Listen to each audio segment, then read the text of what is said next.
All right, everyone, for the sake of time and keeping everyone on schedule, why don't we go ahead and get started? I am so excited to be here with you today to chat about establishing balance and avoiding burnout, which is a very important topic. So my name is Dr. Amelia Rigstad. I am a keynote speaker and a facilitator, and I truly do have a passion and love for knowledge. And that's demonstrated through 20 plus years in communication, education, and training. I am an author, I'm an avid coffee drinker, and a yogi. And for me, creating a 2023 buzzword is really important. So my 2023 buzzword for this year is clarity. So we'll talk a little bit more about the importance of buzzwords, but in the meantime, I'd encourage you to start thinking about, what could possibly be your buzzword for 2023. First off, I would love to wish you all a very happy 25th annual Women in Construction Week. Such an important week to celebrate all the incredible women in construction. And then also from yesterday, happy International Women's Day, which is also a very exciting time where we're all embracing equity across our workforces. So happy Women in Construction Week. I'm thrilled to be here with you today. So we have a tremendous amount of folks on our call today, and I keep seeing that number of 385 increase, which is just incredible.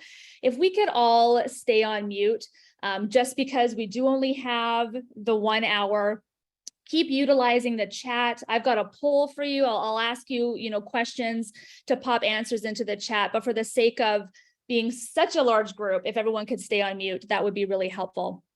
So we're going to talk about work-life balance, the power of saying no and setting those boundaries.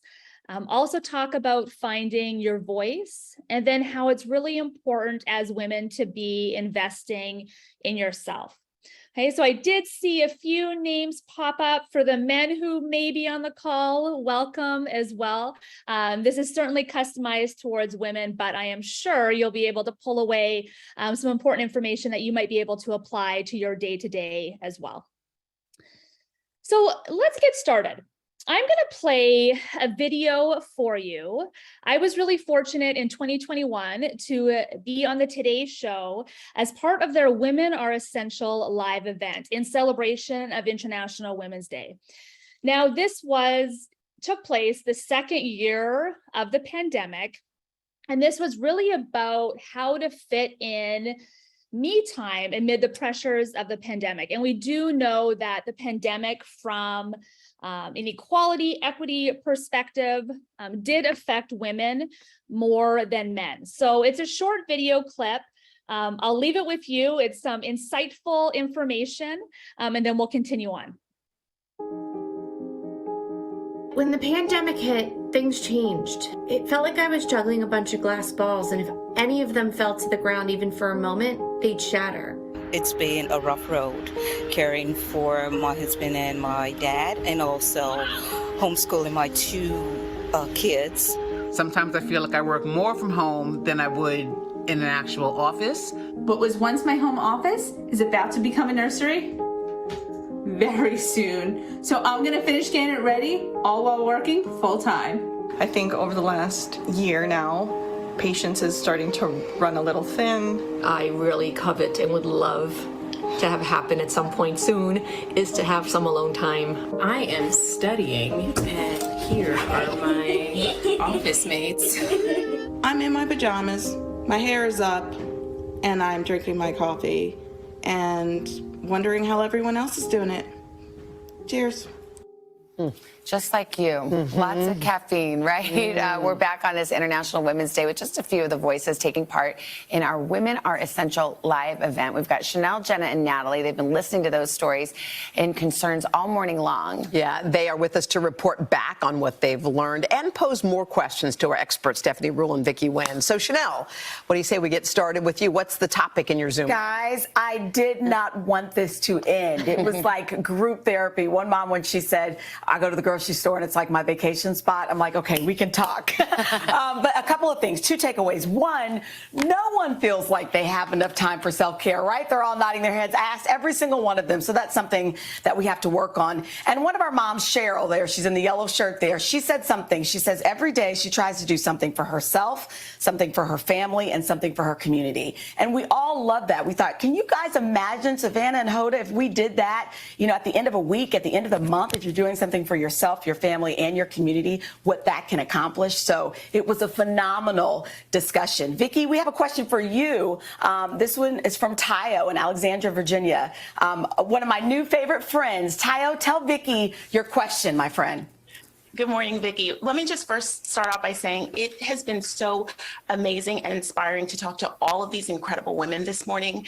And something that came up a lot in our discussion was, how do you find me time when there's literally no time? So we all know that self-care is so incredibly important, but I think we've all been struggling with how to figure out the best way to incorporate it into our everyday lives. So we just want to know if you have any tips for us. Yeah, Tayo, it is easier said than done, but you have to schedule that me time into your routine the way that you would schedule anything else and make it a priority. For me, getting some physical activity into the week at some point is the me time that I crave. So what I've been trying to do over the last couple of months is right as soon as the kids are out of school, we all get outside. We take a walk to Central Park, a walk around the block, something. If the weather is bad, then we're doing a YouTube PE class or a YouTube dance class. And on the days when you just can't even muster half an hour, it's a 3-minute workout. It's a minute of sit-ups, a minute of squats, and then 25 push-ups. I heard this on the radio years ago, and I thought that's genius because we can all carve out 3 minutes. That's not too big of an ask. But the key is you would never cancel a meeting with your boss. Don't cancel a meeting with yourself. If you schedule it, you make it a routine, it's consistent, whether it's taking a bath, having a meal by yourself, putting aside half an hour to read a book, whatever it is that helps you center yourself. If you can do that at least 4 to 5 times a week, you will feel better for it. That's great advice. Phenomenal. Yeah. Thank you very much, Vicki. Thank you, Chanel. We should start with Right. this. This was like. I would love to hear from you. So for myself, you know, this whole idea of work-life balance and burnout really came to fruition during the pandemic. So I'm going to open up the chat box here, and I'm not able to follow completely along as I'm presenting to you all, but I would love to hear your thoughts. How did the pandemic affect you all? Right? Understanding too that, you know, some of you may have been frontline workers, you know, women with careers and children and spouses and extracurricular activities. How did the pandemic affect you? Loneliness. Yes, thank you. Complacent. Pandemic made you plan your time, right? Isolated. Yeah, you were trying to source that out. You cooked more, right? Got to spend a lot of time with your family. Yeah, absolutely. Life is short. Live the life you want. A lot of reading,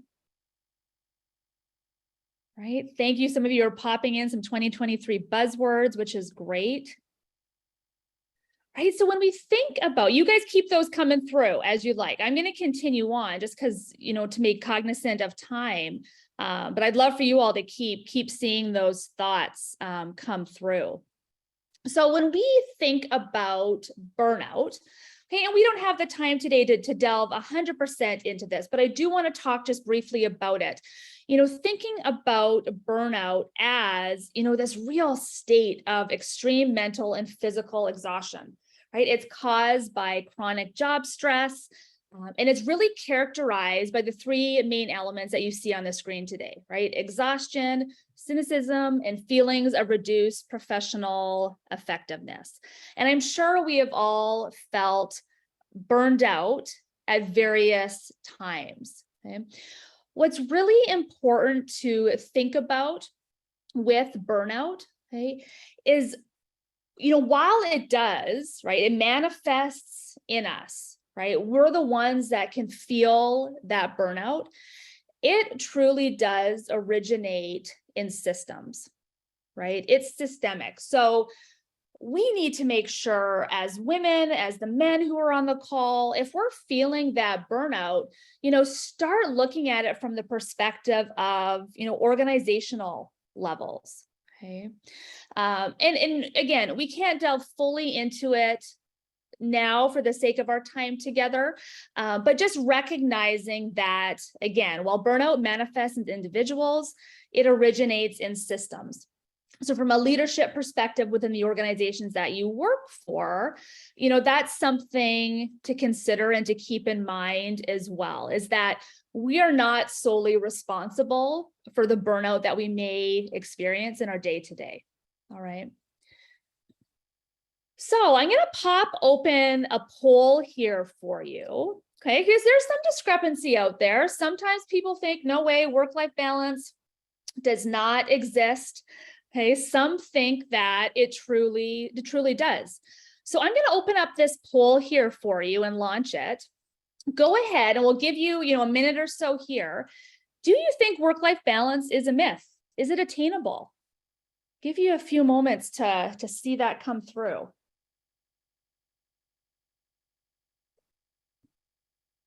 It's so fun with such a large group to see all the answers come through, and I'll share the results here with you in a moment when I see those numbers get up to that 400 level.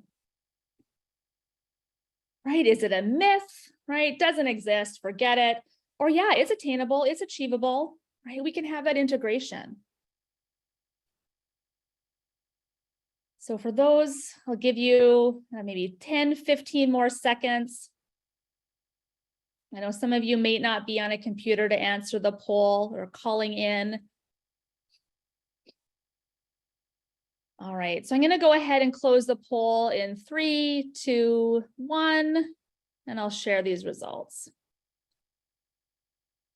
All right, so this is fabulous to see because for myself as well, I truly believe that work-life balance is attainable. We can achieve that, if we choose to do so. A lot of people too also think that it's an integration, right? Work-life balance integration. Okay? I tend to feel that, I can put my work aside when need be, right? And really try to create that balance. Hey, however, with everything, right, it takes work, okay? It takes work. And we're going to be chatting a little bit more about that here today, okay? Bear with me here with all the screens. Let's see if I can get that chat to go away. All right. Bear with me here. There we go. Okay. So I want to share with you, I completed my doctorate degree in gender communication. So I was looking at how men and women communicate differently in the workplace. And what was really fascinating was that I wasn't asking any questions about work-life balance. But 90% of my interviewees that I was chatting with, this theme came to fruition of work-life balance. So these stats that I share with you here today are real. It's from my doctorate study. It took place in the Twin Cities in Minneapolis and St. Paul. So this first slide here, and this was again too, both men and women were saying the same thing. So women who have children struggle daily, right? They have a really tough time trying to fill that role of a mother and then also a career professional. Okay, I have children. I struggle with that daily. Okay, and it does take work to try to navigate kind of both sides.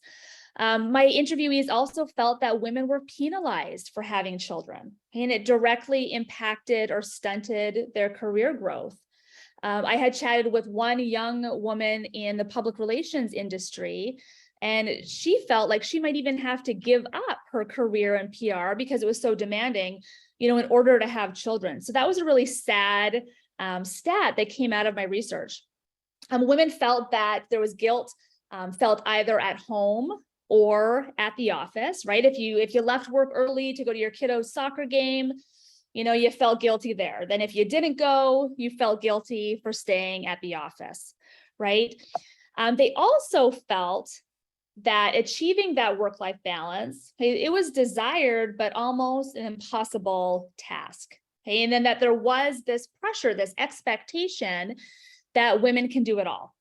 Okay. And you can just do a raise of hands if you want on the screen, or a nod of the heads if you've got your camera on, right? It's this common theme. And unfortunately, as women, we can at times struggle with that lack of support. And then finally, from the research, there's personal, societal, professional expectations on women, and the pressure put on females in a wide variety of work environments. And unfortunately, at times, and I feel as women, we do have to be cautious of this, women are not necessarily supportive of one another. Okay, so I wanted to share those thoughts with you because it was real stats, real data from a study that I completed as part of my doctoral study.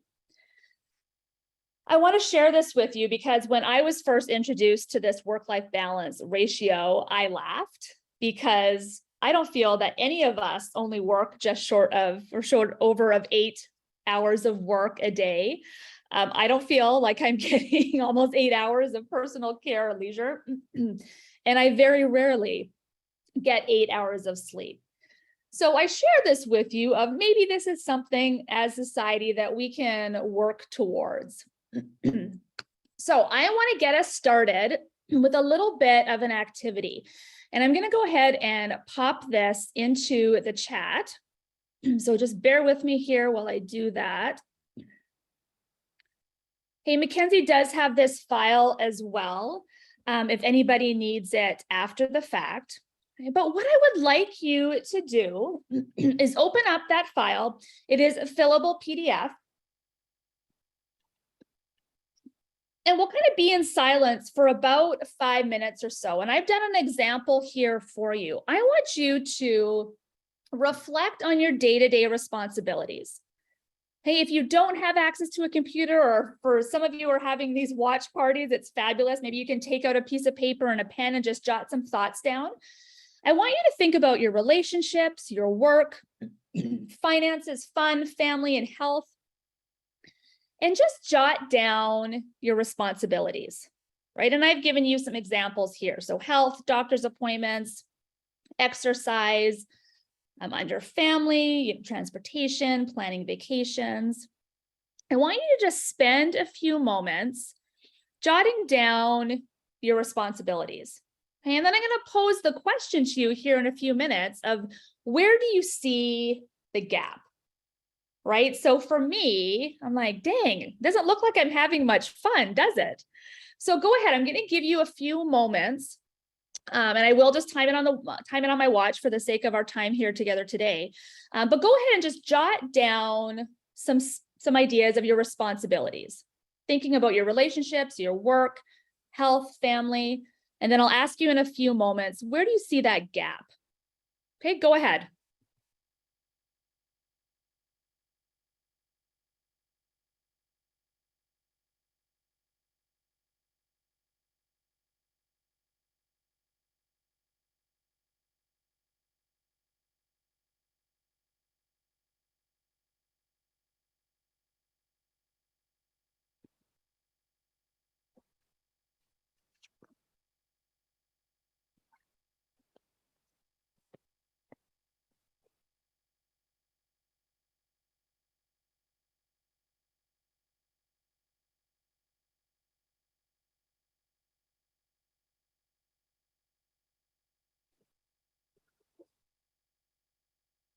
So I've got about 3 minutes or so on my timer. Again, you can utilize this and really delve into it after the fact, but I'll give you, 3 minutes or so, and then I'll come back and pose that question of where you see the gap.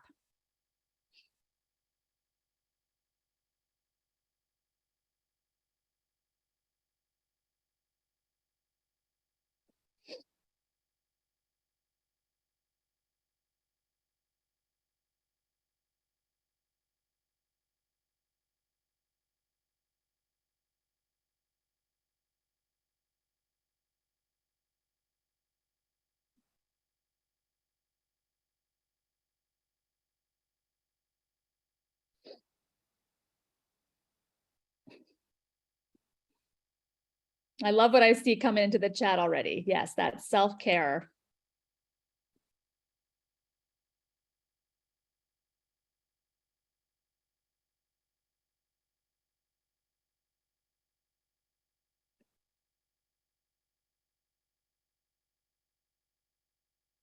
Yeah, so I love that. So as you're kind of seeing that gap, and I'll still give you another couple minutes or so, but feel free to pop something into the chat, right? There's lots of comments there about your health taking the back burner, exercise, fun.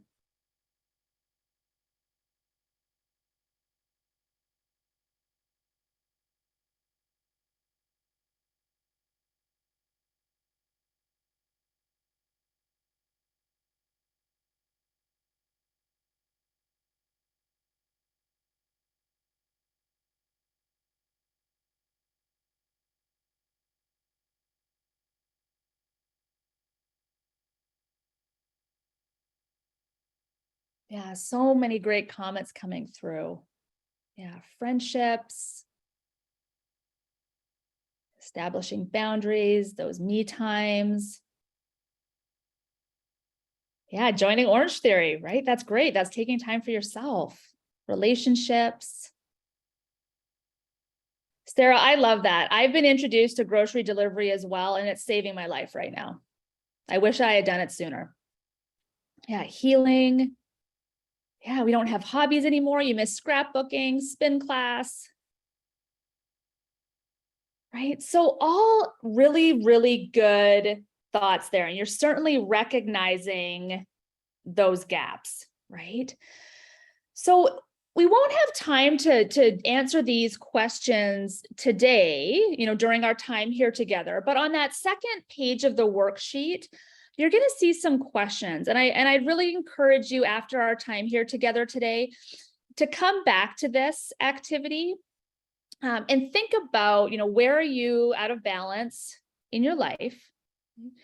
Think about what would be, your perfect 10 vision for that work-life balance. What would that mean to you? Okay. What would be your top priorities for change? Okay. What would that look like for you? And then I want you to think about, again, either that buzzword for 2023 that could kind of be your anchor that you could hold on to, or what would be some type of work-life balance goal that you could have for 2023? Okay, so again, we don't have time today to do that, but I'd really encourage you to come back to this activity after our time wraps up today. So moving on from that idea of work-life balance, right? I want to offer you, a couple of ideas. And some of you were articulating these in the chat.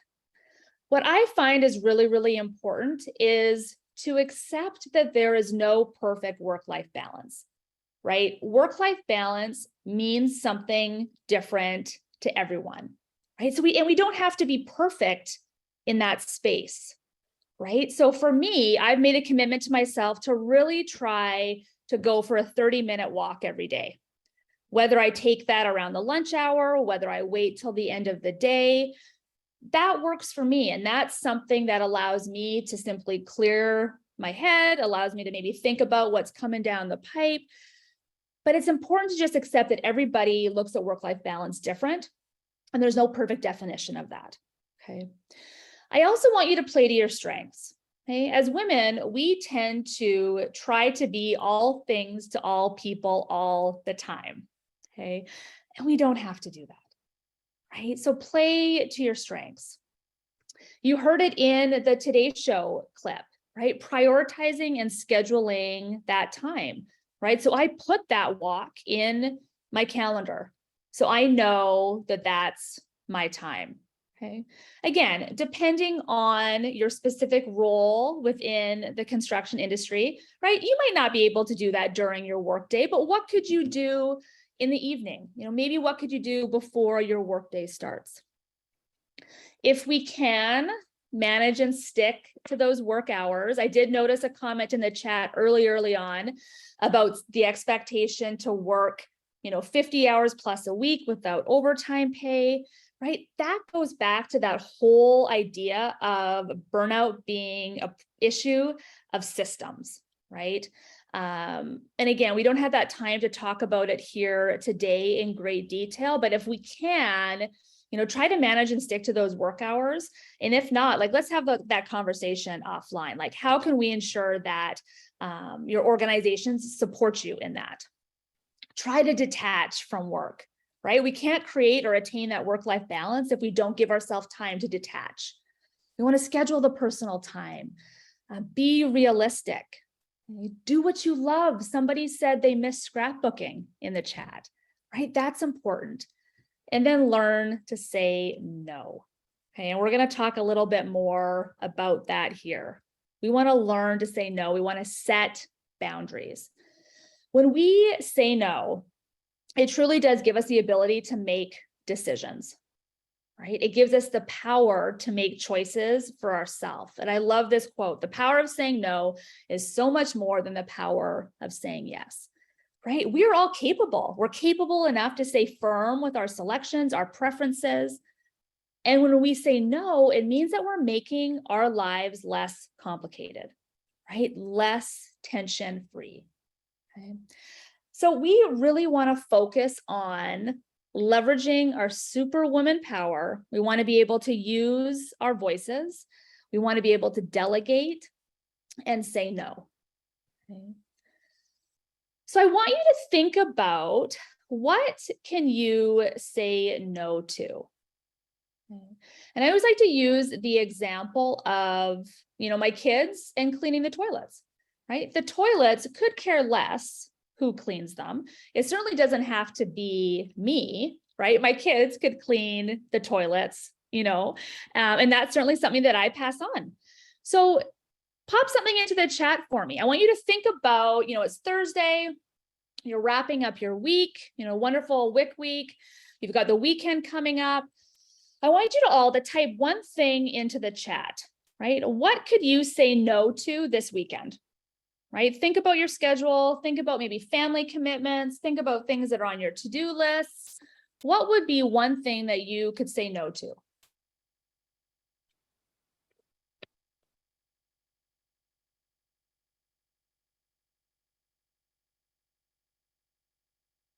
Yeah, cooking a big meal, social media.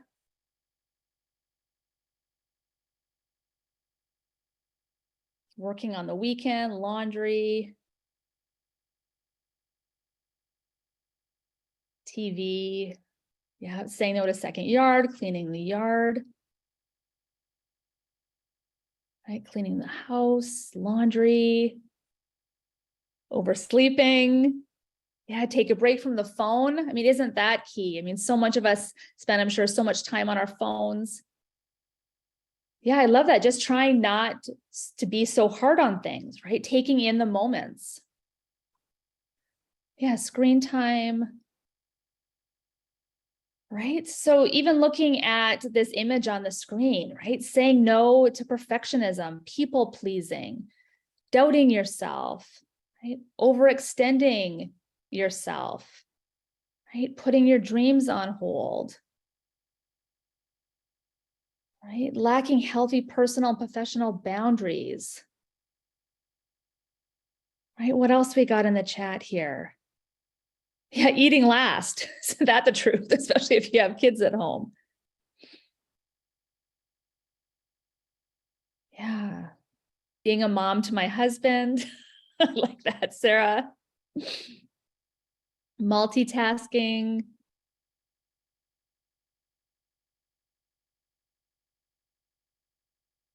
Yes, social media. All right, so I'll pose another question for you then. And again, you can pop this into the chat. Do you feel like you can say no to these things? Right? Is this something that you could do? Absolutely. Yeah. So let's talk about that pressure a little bit. Somebody had just popped that in. Right? If you think about that, we want as women to be able to set these boundaries, to say no, right? What is the pressure that you feel with that? Right? Guilt. Okay, you can't say no to laundry. Okay, but what if you just didn't do it? Do your own laundry, right? Ability to make deadlines. Disappointment, it will backlash. Okay, Susan, if we don't see, we'll be seen as incapable. Yeah, that's a good point too. You want to say no to groceries, but you don't know what your older children will come home with.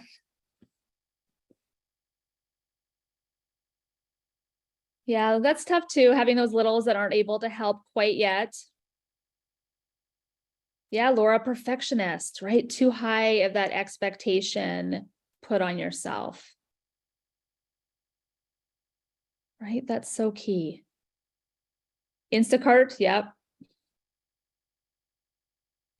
All right, so let's take a moment then. If you think about where you're at from, setting boundaries, maybe perfectionism, that work-life balance, how are you feeling right now? Right, again, going back to maybe that work-life balance matrix. Right, they're tired, exhausted, overwhelmed at work. Yeah, overwhelmed, stretched too thin. Robotic, not enough time. Yeah, so many of you are saying in the chat too, overwhelmed with work. Okay, and I grant it too, I understand it's a little bit more challenging when I've got you all on mute just because of the large group size. But what do you think? What could you do, if possible, to be less overwhelmed in that work environment? Yes, Suzanne, delegate. Okay, speak up.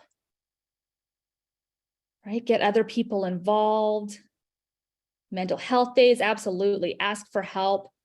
Yeah, and that's really, it's challenging as women to delegate. It's challenging for us at times to ask for help, isn't it? Yeah, ask husband partners to share the load. Say no. Take breaks. Yeah, so that, Annabelle, you had a great point too. Work, you feel, is where you can manage expectations. That's great that you were able to do that. Right? Communicate your needs. Oh, Lori, could you pop something else into the chat for me? What do you mean by bare minimum Mondays? I love that. And you've got some reactions too. Would you mind just typing in a little bit more? Right, that's such a great idea. Yeah, Bridget, thank you. Yeah, you prepare by taking it slow on Monday, right? That's great. So good. So some of you are talking about companies are working on processes to create efficiency.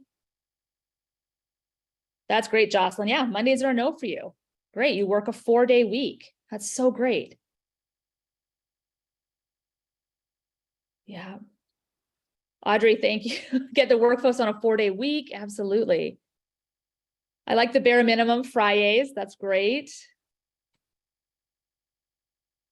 Yeah, so you're choosing, right, Sarah? Like you're only cleaning on the days when you're having people over. Perfect, right? Everything else can wait. That's a great idea, Julie. 3 priority tasks. Lori, Frap Fridays, I like that too.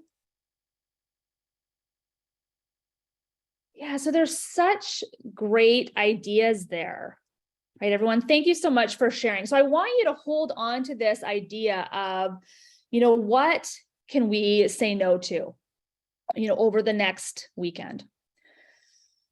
So let's talk a little bit about finding your voice. Okay, so for me, be fearlessly authentic, bravely be you is something that for me is absolutely critical. Okay, this is my motto. Authenticity is what absolutely grounds me. And it's just really important to my life. So I want to share just a really quick story with you. So 12 years ago, I'm originally from just outside of Vancouver, British Columbia, Canada. And I had met a gentleman from Minnesota. I was preparing to move. We had gotten engaged. So I was getting all of my ducks in a row. to move to the US. And while I was doing that, my mom, who was a retired RN, had said, hey, while you're kind of going to all your doctor's appointments and stuff and getting your health care in order, why don't you have them take a look at that mole on your forehead? And so I said, okay, sure. So I did. My physician didn't think it was anything, but she did send me to a plastic surgeon because it was on my face. So he took a look at it. He said, I don't really think it's anything. I'll give you a choice to have it removed or not. Well, I thought to myself, well, I don't need an extra large mole on my forehead, so go ahead and remove it. And so he did. And, fast forward a few weeks later, and now I'm wedding dress shopping with my mom and my sister-in-law. And I get a call from the plastic surgeon's office that said, you need to come in ASAP. So sure enough, at 32 years of age, I was diagnosed with malignant melanoma, the deadliest form of skin cancer. And I did have to have an extensive surgery to have it removed further. So it involved a skin graft from my neck. And I know it's probably hard to see on the screen, but I do have a fairly large scar on my forehead. And, everything was fine. That was the treatment. Fast forward 10 years, I do my skin checks and I'm all good, grateful, for healthcare and my life, essentially. So I had always had, prior to the pandemic, brown hair, always kind of short, but I always had it covering my scar. The pandemic hits and, everything was shut down. And I just realized that, life is too dang short. And so I went to my hairstylist June 1st of 2020, as soon as the salons had opened back up in Minnesota. And I said, okay, Ashley, I'm ready. Right? I want to be blonde, platinum blonde, give me a mohawk, and what the hell, right? Throw in some purple. I'm going to rock this scar and be comfortable in my own skin. I shared that with you because being authentic is just absolutely key, and in finding our voice, right? So be fearlessly authentic, bravely be you. And I offer you these points here, right? I want you to know what you say holds value, right? In the conversations that you have at the workplace, on the construction site, at home with your family, know what you say holds value. I also want you to trust your outrage. I want you to listen to your gut, right? We can still be frustrated and upset, and we need to trust that in certain situations. I also want you to refuse to be silent. Okay? As women, and even, focusing yesterday on International Women's Day with Embrace Equity, looking at your WIC week, right? Refuse to be silent. Keep those conversations going, right? And don't care about being liked, right? If we're being our authentic selves, people may like us, they may not, okay? But we're being our authentic selves, and being authentic is really key. I also want you to encourage you to speak your truth, okay? Don't dismiss that inner voice, right? That inner voice that tells you something. Be courageous, okay? By standing up for others. Be yourself and don't be afraid to stand alone if it's something that you truly believe in. And then finally, so key to be vigilant about not losing your voice. So I'd love to hear from you again in the chat. What does authenticity mean to you? When you think about being authentic, right, what does that mean to you?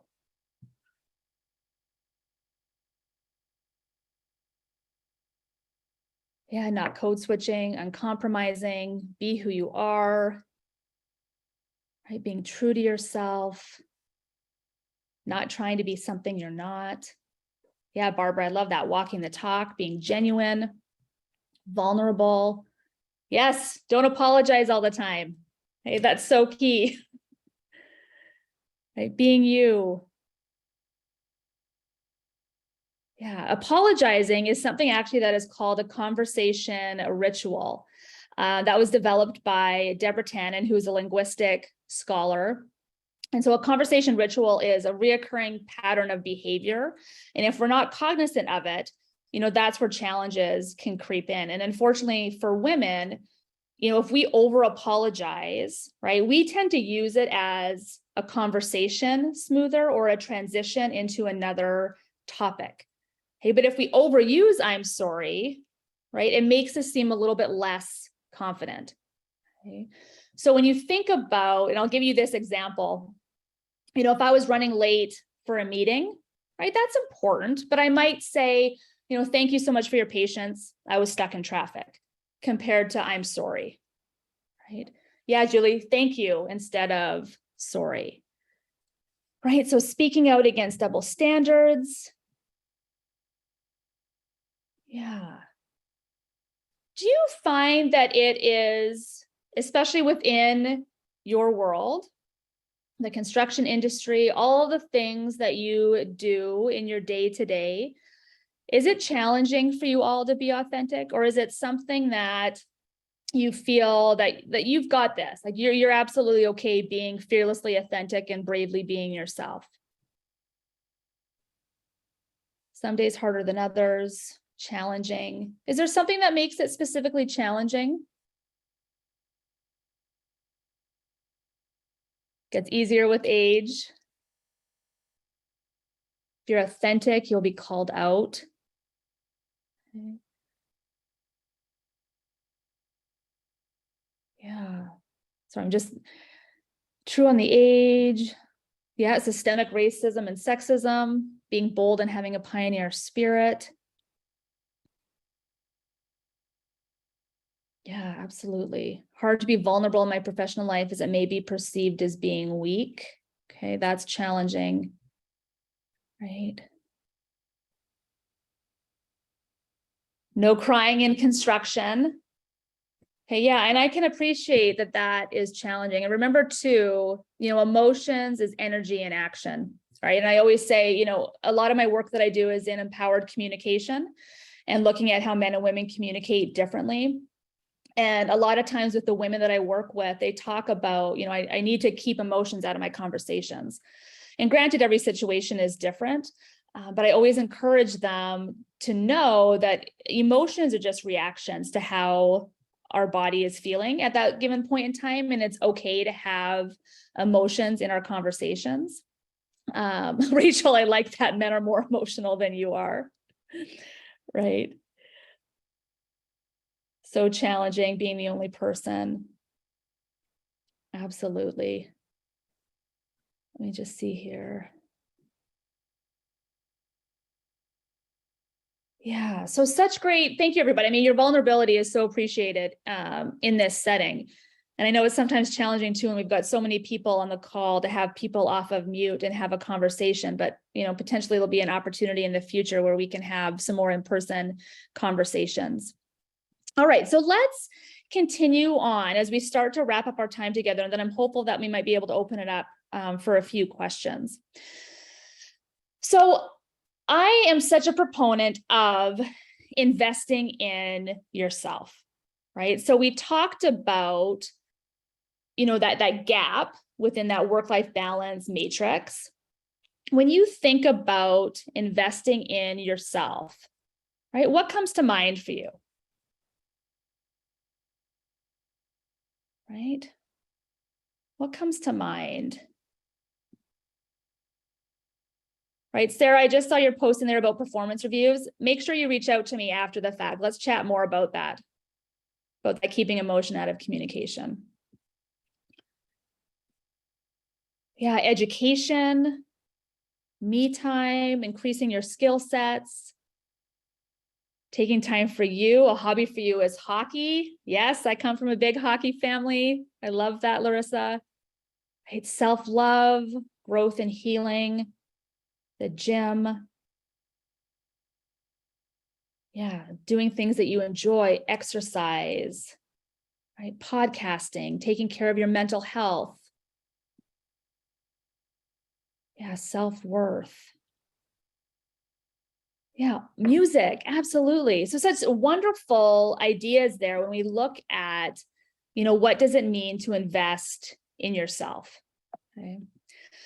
So when we think about investing in ourselves, right? So here are some of the reasons why women tend to not invest in themselves, right? So sometimes we feel like we need to check with someone else, right? Whether that is our spouse, our partners, maybe our kids, our employer. Sometimes we don't know if it's the right time. Maybe we're not clear about the return on investment, right? Maybe we're scared that we're going to achieve success. Okay? Maybe there's the fear that money should be used for family or others, right? And unfortunately, that has us with this guilt, this doubt, and a scarcity mindset, right? And so we want to make sure that we're focused on, kind of putting these reasons aside. Bear with me 1 second. There's a note on the door. Thank you. So we want to make sure that we have the ability to not have to check with somebody else, right? Make sure that we're doing things for ourselves, right? So that we can avoid having that guilt, that doubt, right? That scarcity mindset. So I have a challenge for you, and then I'll open it up to some questions, and maybe we can have a bit of a conversation as we wrap up our time here together. So your challenge here today is I want you to, as much as finishing that work-life balance matrix is really, really important, I want you to build your investment plan.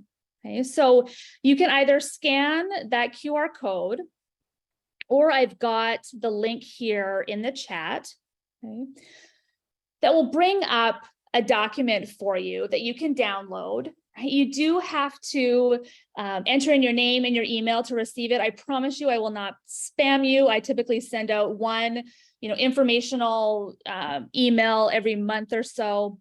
But if you're interested in building your investment plan, it's a wonderful document that can help you really focus on generating that information. Okay, so as part of that, and in recognition of the 25th annual WIC Week, there's also a promo code for you. If this is something that you feel like your organization could benefit from, or we could get in the room together and be in person, face to face, there's a 25% promo code for future workshop offerings as well. So with that, if you're interested, please go ahead and scan that QR code or enter it from the chat. But I'd love to open it up to any questions as we look at these key takeaways. And I'll go ahead and pop these into the chat as well, so that we have, or that you have rather, this key takeaway document as well. That also does have the QR code and the code as well for the promotional offering. So I'll leave that there for you. So when we look at these key takeaways, I want to leave this with you, right? That work-life balance is attainable. It's achievable. We can make sure that if we're kind of putting in our homework and doing, the work, that we can ensure that we've got that work-life balance. We do, as women, have the ability to set boundaries, right? We can say no. We don't have to always demonstrate that superwoman power and strength, right? We can show emotions. We can have those difficult conversations, right? We can reflect. We can delegate. We can have balance in our lives.